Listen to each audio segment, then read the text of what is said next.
Today from Alaska, it's episode number 6 of the Word Outreach Podcast.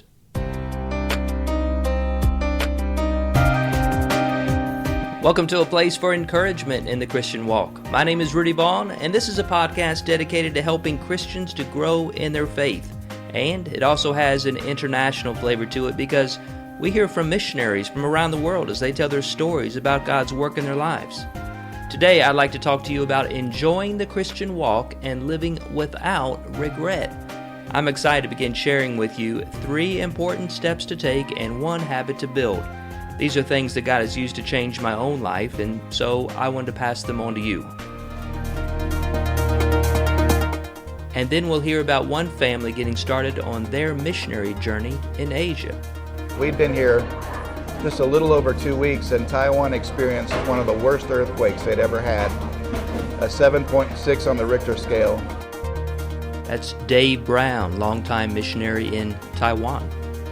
And so here I was, had no flashlight, was trying to get down 7 flights of stairs, pitch dark. They're in the middle of the building, so there's no access to light. And I discovered something about Taiwan and the way... I think you'll enjoy hearing the story about God helping the Brown family as they started out on their new adventure and into a new ministry. Hey, thanks for joining me today. I'm so glad you're here. Welcome to the Word Outreach Podcast.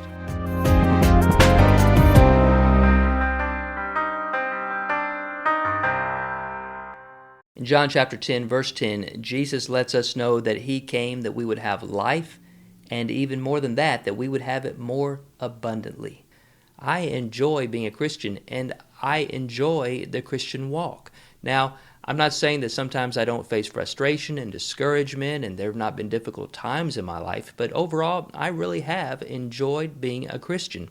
And as I look back over my time in my life at different areas where I have really walked with God the way I know that I should, I've been able to identify 3 particular things that were helping me during that time. 3 important steps that helped me to enjoy the Christian walk, and they're all found in Romans chapter 12. And so I'm looking forward to talking with you today about that first step, and then after we talk about these 3 steps that can help us to enjoy the Christian walk, I want to talk to you about living without regret. I want to talk to you about one particular habit that God has helped me to build. This habit has helped me to look back over periods of my life and not see regret. Now, I'm not talking about looking back over your whole life and not having any regret. We all have regrets. We all have things in our life that we can think about that we wish we hadn't done.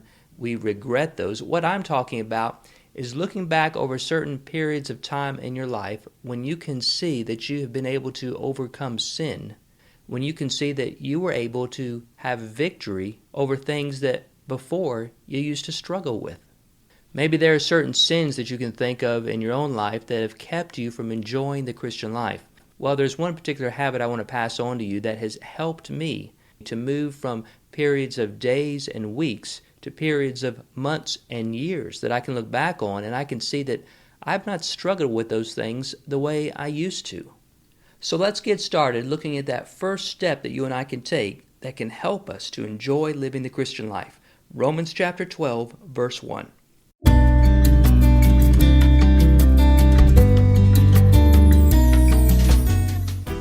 It says, I appeal to you, therefore, brothers, by the mercies of God, to present your bodies a living sacrifice, holy and acceptable to God, which is your spiritual worship. Some translations use the word service. It's the same idea, that offering our bodies to God is a way to serve Him, a way to demonstrate our worship to Him.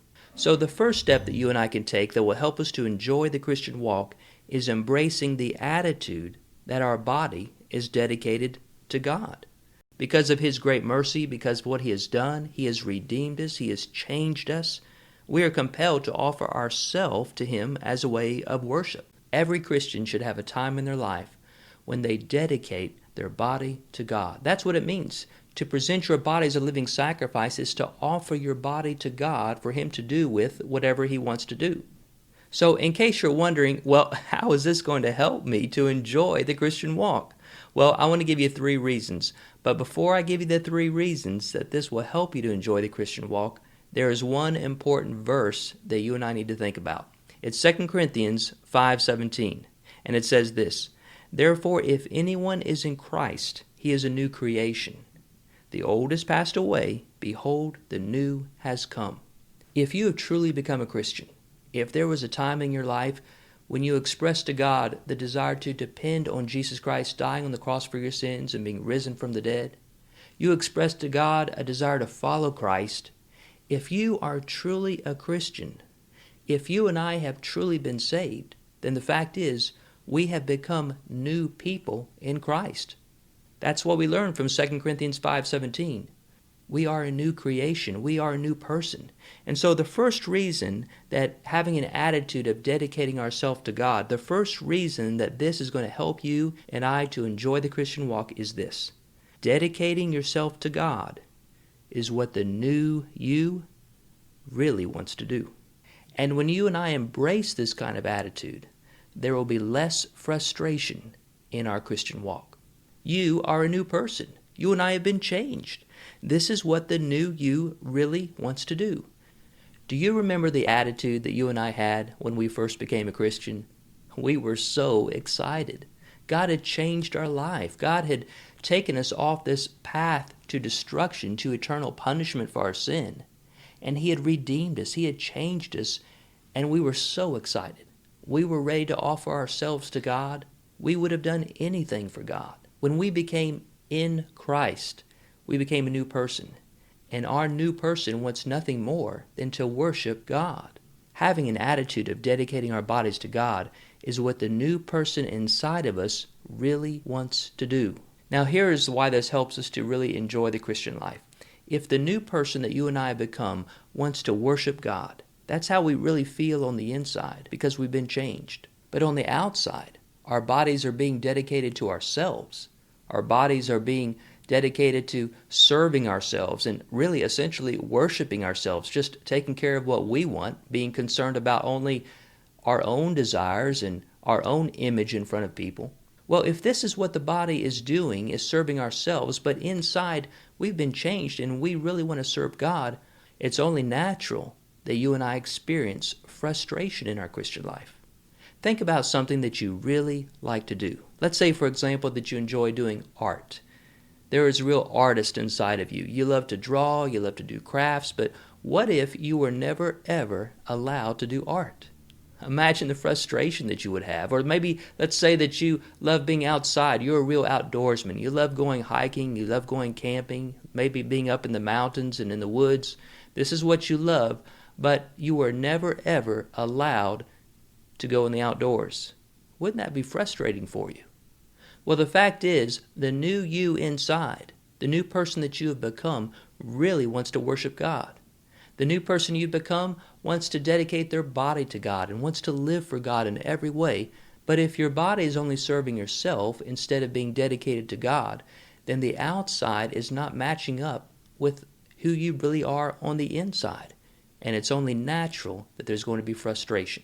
Your inner person really wants to worship God. Having the attitude of dedicating your body to God is what the real you really wants to do. And when you and I embrace this kind of attitude, there will be less frustration in our Christian walk.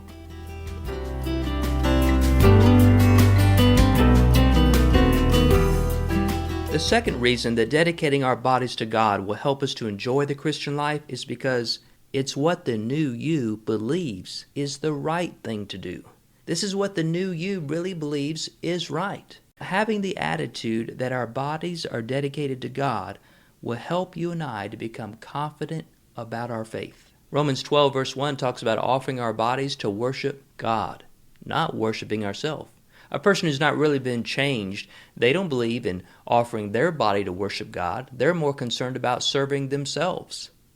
But a person who's truly been changed inside really believes that God is the only one worthy of worship. It's what the new you inside really believes. There may be a lot of things in life that you're not certain about, but if you've been changed by God, there is one thing that you are definitely certain about. You know that there is only one person who is worthy of worship, and it's not you, it's God. You see, this is what the new person inside of you really believes. Now, as Christians, if you and I choose to have the attitude that our body is not dedicated to God, if we have the attitude of thinking that we are the ones who are worthy to be served, we are essentially saying that we are the ones worthy to be worshiped, then the fact is we are heading down a wrong path. In fact, it's a very dangerous path to go down. Listen to 1 John chapter 2, verse 19. It says, "They went out from us, but they were not of us. If they had been of us, they would have continued with us, but they went out that it might become plain that they all are not of us."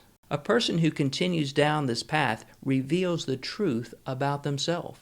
If I continue down this path of choosing not to dedicate my life to God, I continue down this path of deciding that I am the one who is worthy of worship, not God, the fact is, it would reveal something about myself that is really sad.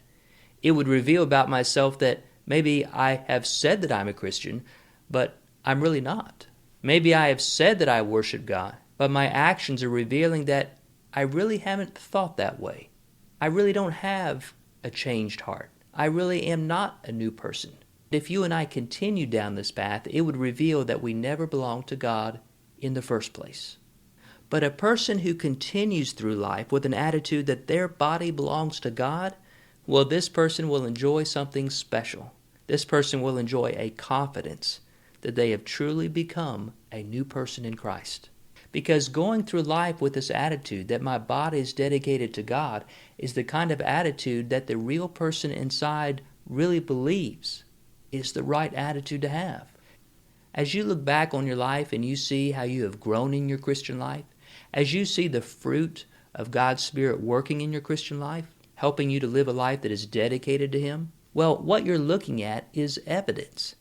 Evidence that you have truly been changed. Continuing through life with an attitude of worshiping God with your body is proof that you really do belong to God. So having an attitude of dedicating yourself to God is what the new person that we've become really wants to do. And having this attitude helps to take away frustration in the Christian life. Embracing the attitude that our bodies are dedicated to God is also what the new person we have become really believes is the right thing to do. And when you and I live out this dedication, it helps us to have confidence in our faith because we are seeing fruit of God's work in our lives. But there is a third reason that embracing this kind of attitude will really help you and I to enjoy the Christian walk.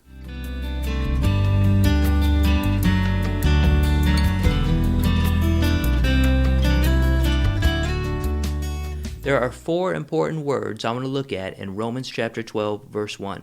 It says, "I appeal to you therefore, brothers, by the mercies of God, to present your bodies as a living sacrifice." That's the first word. Holy and acceptable to God, which is your spiritual worship. This idea of presenting our bodies to God as a sacrifice reminds us that we are offering our bodies to God for whatever He wants. The idea that we are offering our bodies as holy means that we have designated our bodies to be devoted to God. The fact that this offering is going to be acceptable to God means that this is what is well-pleasing to God. And the fact that this is our worship means that this offering is for His service. Our bodies are for God to use. So reason number 3 that dedicating our bodies to God will help us to enjoy the Christian life is because it's the way that the new you communicates to God that you really want to be used by God. This is the way that the new person we become communicates to God that we really want to be used by God. Imagine yourself coming before God, kneeling down or laying down at His feet, offering yourself to Him. This kind of picture obviously communicates that you are giving yourself to God for His service, for whatever He wants to do with you. You are communicating, God, I am yours. Do with me as you will. If you and I want to be used by God, this is the way to let Him know. When you and I live out this kind of attitude, that our bodies are dedicated to Him, God will see our desire to be used by Him. This communicates to Him. He will see it in the way that we treat our families. He'll see it in the way that we are selective about our entertainment choices and where we go on the internet. God sees the dedication of our mouths to Him in the way that we communicate with people, in the way that we say things, whether we're harsh or whether we're kind. God sees the dedication of our hands and our feet and how we choose to honor Him with what we do and where we go. God sees what we think on. He sees the dedication of our minds. And here is what we need to understand. The dedication of our body to God speaks to God's heart. It communicates whether or not we are really offering ourselves to be used by Him. It's the way the new you lets God know that you really want to be used. When God sees your changed behavior, He knows that you're giving your life to Him for His service. It's obvious to God. It's one way that the new you communicates to God. So here's a question. How in the world does this contribute to enjoying the Christian life? Well, it's pretty simple. It's because being used by God is what the new person in us really wants. We find our value in belonging to God and in being used by God. If you want to be used by God, this is the way to get started. First, you let God know that you are His to use. It's the way that the new person in us communicates to God that we are available for His service. Embracing the attitude that our bodies are dedicated to God can take away frustration on the inside, and it can give confidence that we belong to God, and it can let God know that we really want to be used by Him. And so I have a question for you today. Has there ever been a first time in your life when you dedicated your body to God? Well, if you have dedicated your body to God, then embrace the attitude that represents who you really are. This will help you to enjoy the Christian walk. You'll see frustration replaced with confidence. And by your actions, you'll be letting God know that you are His to use, that you want to be used by Him. But maybe since you've become a Christian, you can't remember a time ever when you dedicated your body to God. Well, if you want to really grow as a Christian, don't put this off. Offer to God your hands and your feet. Offer to God your mouth and your eyes, your mind. This is an important step in the Christian life. This is an important step to growing. Today, while this topic is still on your mind, while you're thinking about this, seize the opportunity. Find a time and a place. Give this moment the respect that it really deserves. Remove the distractions. Get alone with God and pour out your heart to Him. Because for the Christian, it really is a first step to enjoying the Christian walk.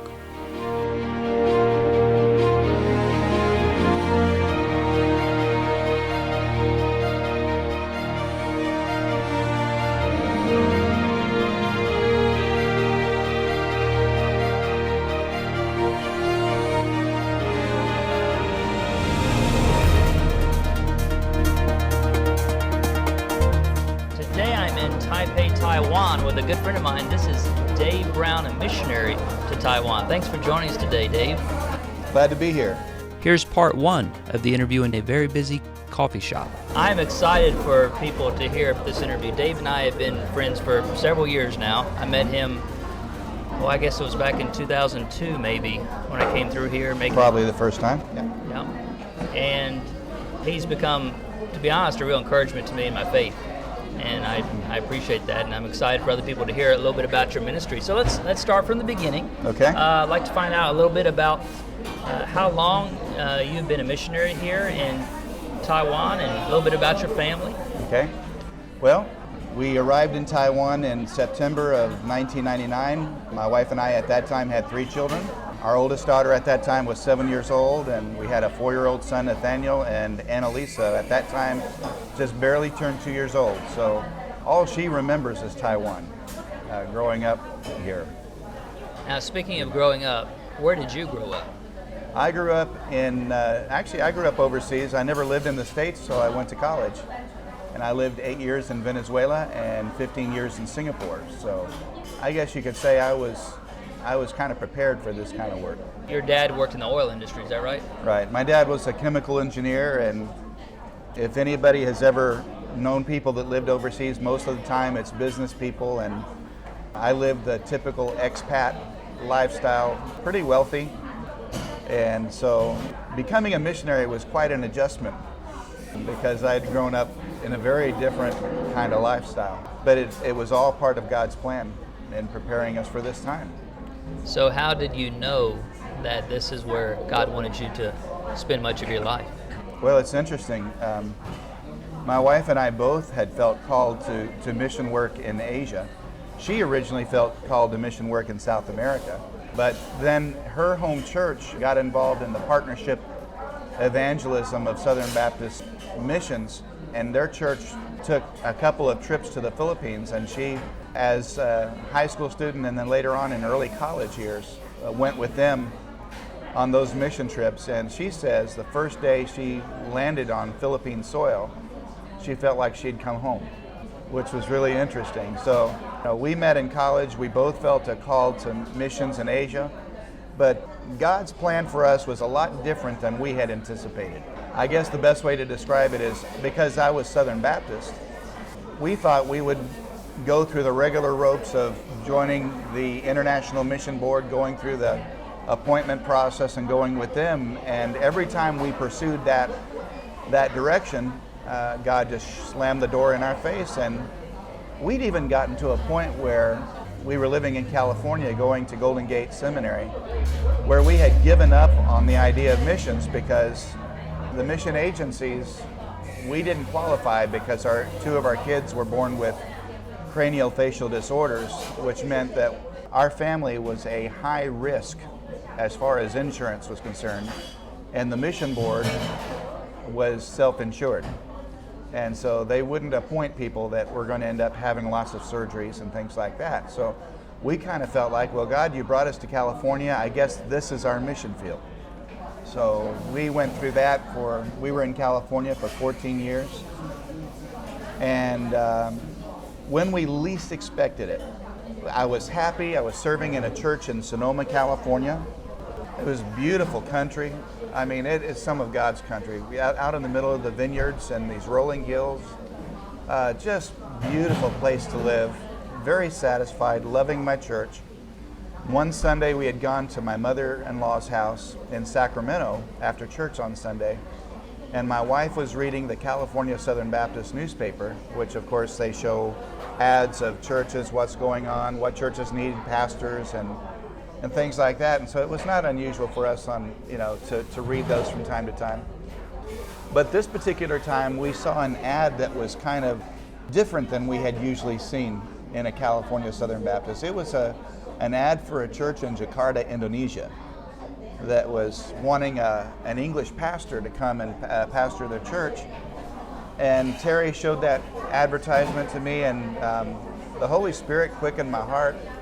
I was compelled to send a resume, and we communicated with that church for 8 months. It looked like we were headed to Jakarta, and this was in 1998, back when Jakarta was actually going through a little bit of chaos, a lot of rioting going on. Foreigners on the spur of the moment were told to get to the airport. Their safety couldn't be guaranteed unless they got there within 2 hours.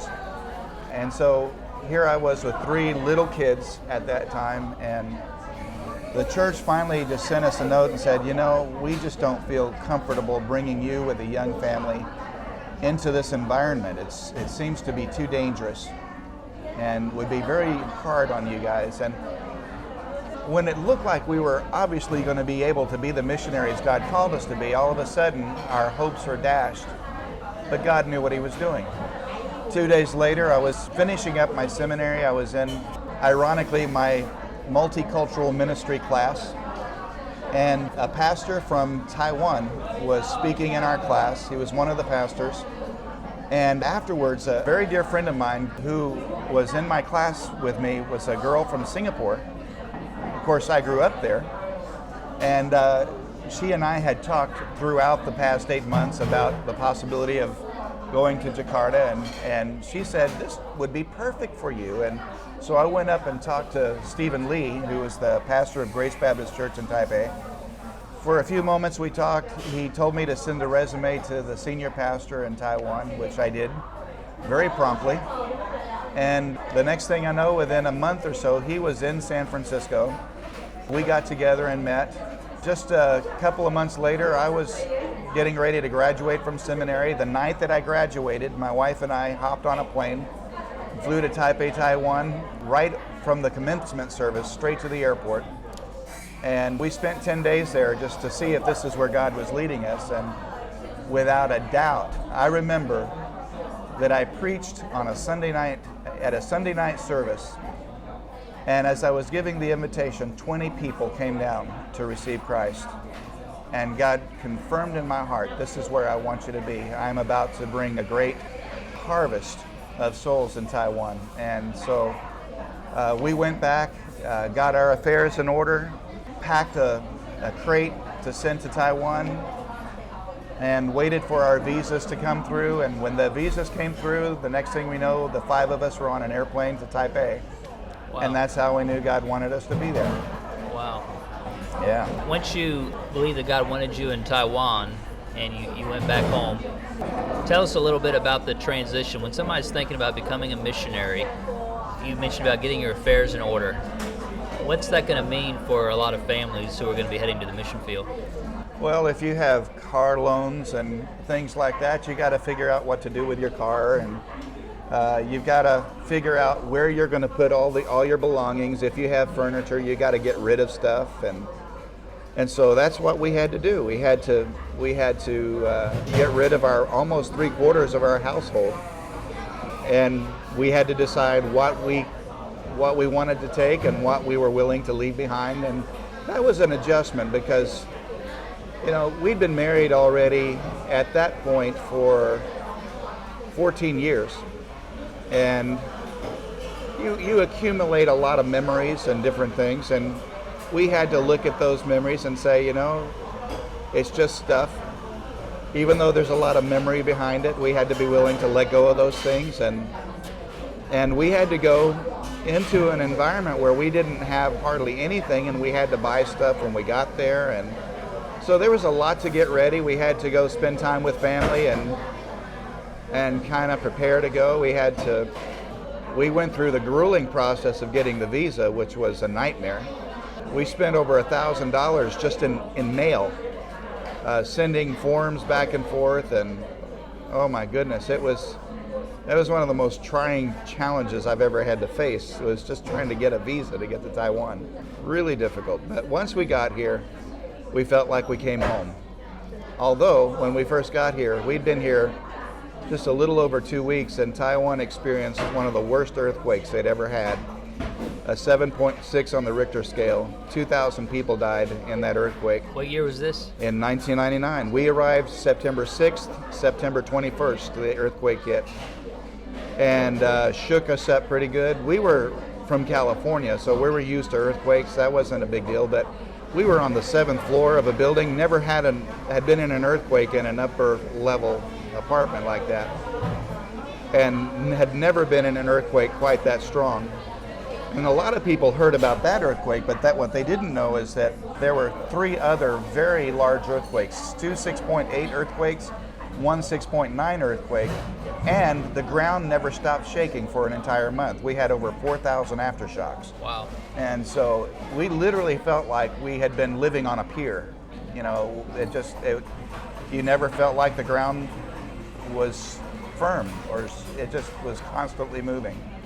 And so that was our welcome to Taiwan. Well, my next question was, when you got here, what kind of things did you do first? I Well, guess after that's the that, I answer. went and bought a flashlight and a bunch of batteries because, I have to tell you this experience because it was so frustrating. It knocked out electricity, and most of Taiwan was without electricity for about 10 days. We fortunately lived near the Taipei power offices, and so they were the first to get power up, and of course we got it with them. But even then, it was 7 days without power. Of course, we're on the 7th floor. The elevators weren't working. And I discovered, to my dismay, that all those emergency lights that they have in stairwells for buildings, those run off batteries, and pretty much within a couple of hours, those are dead. And so here I was, had no flashlight, was trying to get down 7 flights of stairs, pitch dark. They're in the middle of the building, so there's no access to light.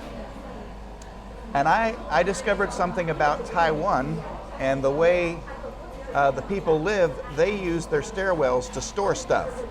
And I tell you, I was so angry, so frustrated, because as I was walking downstairs, I was tripping over bicycles, motorcycles, furniture.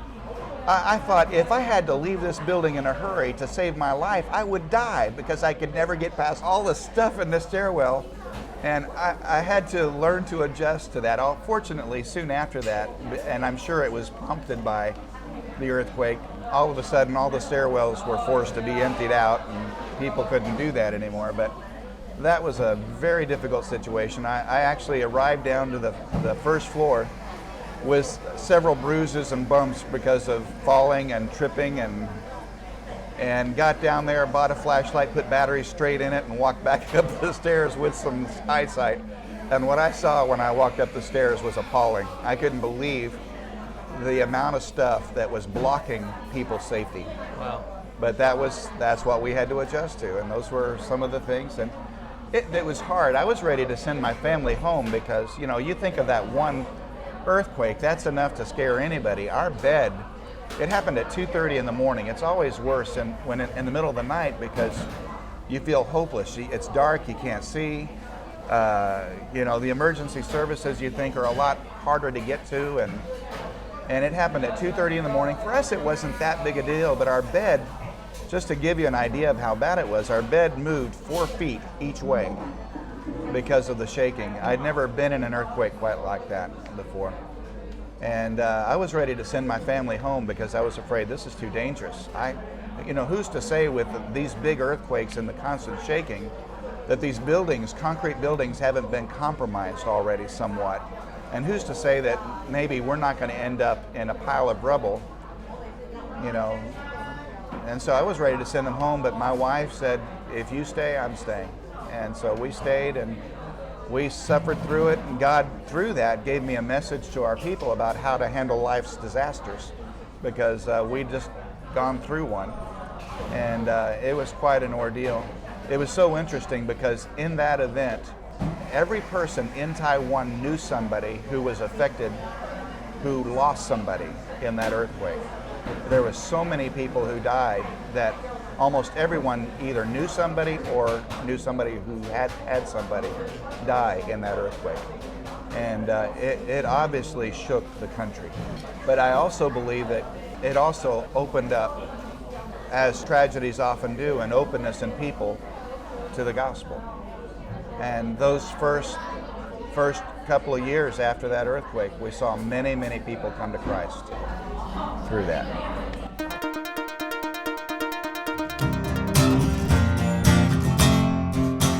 Well, thanks for being here today. You can find the show notes for today's podcast at wordoutreach.org/6, as in episode 6. And we'll plan on listening to more about ministry in Taiwan with Dave Brown in the next episode.